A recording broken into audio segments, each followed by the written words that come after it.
It's Super Tuesday, and polls are still open for just a few more hours. Keep in mind, voters in 15 states, including right here in California, are heading to the polls tonight. They're selecting a nominee for president and other local races. Both President Biden and former President Trump are leading their delegate races, and today they are expected to grow their leads. The recent bad weather is not stopping people from casting their votes. Good evening. I'm Laura Painter. And I'm Chris Thomas. Thanks for joining us on this busy election day. Take a look. Governor Gavin Newsom is one of more than 20 million registered voters here in California, and he cast his ballot this morning. But how many people will actually show up? We'll take a closer look as we expect low turnout for this primary election. ABC 10 has live team coverage of all the biggest local races, including the Sacramento and Stockton mayoral races. First, we start with our Andy Judson, who's at the Sacramento County Elections Office, where ballots are and will be counted. Andy, how are things looking out there?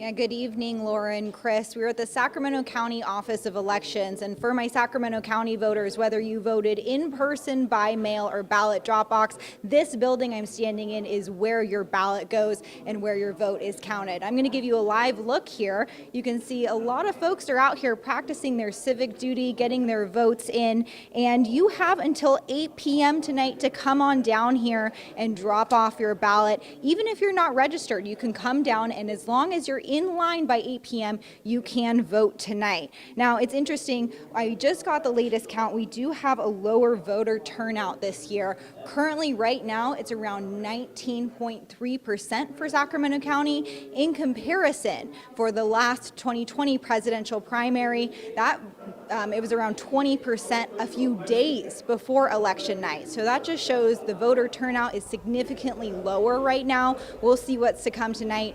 And this evening, we'll take you inside to show exactly how your ballot is counted and where exactly it goes. There's a multiple step process where it goes through to make sure your vote is counted. Of course, we'll keep you updated. The elections folks here are just getting ready for a long night ahead. Chris and Laura. We will certainly look forward to that behind the scenes look. We're just getting started. We'll check back in throughout the evening. Andy, thank you. Meanwhile, one of the biggest local races is the race for mayor in Sacramento. ABC 10's Becca Habiger talked with the candidates over the last several weeks, and she joins us live outside Sacramento City Hall, where, Becca, you also spoke with the current mayor today. Yeah, Laura, I asked current Mayor Darrell Steinberg about the race for his eventual replacement and the challenges that person might face. You know, Sacramentans saw 6 names on their ballot. They saw U.S. Marine Corps Captain and personal trainer Jose Antonio Avina II, Asset Protection Manager Julius Engel, and the 4 others are considered front-runners. They are public health professional Dr. Flo Kofer, former Sacramento City Council member Steve Hansen, current Assembly member Kevin McCarty, and former State Senator Dr. Richard Pan. Now, experts I've spoken to say the top 2 vote getters who will go on to the November election could be any combination, likely of these 4. Here's how Mayor Steinberg breaks it down. You know, one candidate for mayor is calling for fundamental change in the direction of the city and towards a more progressive side. And it'll be interesting to see how Dr. Kofer does. There are other candidates who are, again, backed by the business community, one in particular, former Councilmember Hansen.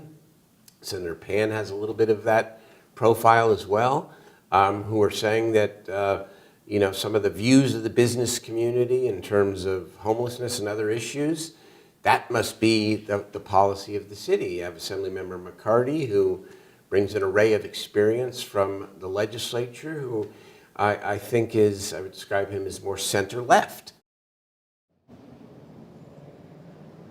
Now, we caught up with as many of the mayoral candidates as possible as they voted today and in recent days. Coming up on the ABC 10 News at 6, hear from the candidates as they cast the ballot for themselves. Now, we have team coverage of the Sacramento mayoral race. My colleague Luke Clary and I will be at the watch parties this evening as candidates watch the results roll in. But with 4 frontrunners and predicted low voter turnout, it is possible that by the end of the night, we still don't know who those top 2 vote getters will be as the county continues to count mail-in ballots that were dropped into the mailbox today and yesterday, and which will be counted in coming days. We'll be on top of it. Chris and Laura. Yeah, and Becca, it's been nearly 8 years since Sacramento had a new mayor, so lots of eyes on this race. Becca, we'll check in again at 6. Thank you.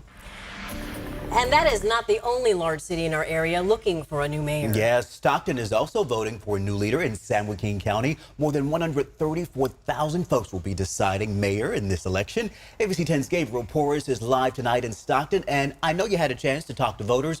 What are they saying about this race? That's right. Right now behind me, voters are making their voices heard here at Victory Elementary School. The polls here have been open since around 7 a.m., but over the past couple of hours, there's been a steady trickle of voters, many of them saying that the mayoral race is what brought them out. Of course, there are 6 candidates running to become Stockton's next mayor.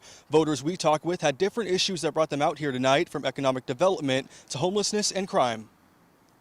And just like to see is just like, better community involvement, and also just like clean up the streets and, just the good things that make a community better. And in order to win tonight, a candidate has to get 50% plus 1 vote. If none of the 6 candidates get that, which is likely, this race heads to a runoff with the top 2 candidates in November. Back out here live, you have until 8 tonight to come out to vote. There are dozens of locations, polling places across the city, and several ballot drop-off boxes as well. And looks like there's not a long line, so you still have time to get out and you wouldn't have to wait at all. Gabriel, thank you. A unique situation right now. Some Placer County voters have had to dig out of the weekend storm just so they can cast their vote. And this Super Tuesday is no different for election office workers. They say they couldn't have done it without the partnership of their emergency services. ABC 10's Roxanne Elias is live at the Placer County Elections Office in Rocklin. Roxanne, is it busy out there? What are you seeing? It is, Laura. We've seen a pretty steady flow of people coming out here. We've even seen a few families with their children here, so they're ready to vote now. Officials tell me that typically in Placer County, the turnout is anywhere from 50 to 60%, and that's regardless of a lot of these residents having to put up with rain, snow, and even blizzard conditions recently. During this weekend's blizzard conditions, Placer County residents were hit the worst. 2 days ago, I had to get tractored out of my driveway, but I would imagine further up the hill, some people might still be stuck. But despite the harsh winter conditions, voting polls in Placer County are doing everything to stay open. Come the snow, come the wind, they were there ready to help people with generators and shoveling sidewalks to make sure that they had access to cast their ballot the way that they wanted to. Stacy Robinson is with the Placer County Clerk Recorder Elections Office. She says all of their 29 locations managed to stay open throughout the snow. And even with I-80 closed at Colfax, election aides were escorted and allowed to pass with the help of the Placer County Sheriff's Office. On this primary election, they'll stay open until 8 p.m. Tuesday. Diane Stevenson, a voter from Gold Run, says she appreciates what they've done to keep the polls open because she says she would have done anything to vote. I've actually walked out my road to the freeway before to get to work when I was an ICU nurse in Auburn. So I would probably walk to the up here to vote if they were open, and they should have been open. So, yeah. Now, polls out here will be open until 8 o'clock tonight. If you have any questions regarding any of the process, we do have a phone number that we'll share with you online. Chris, Laura. Yeah, Roxanne Elias with the update tonight. Thank you.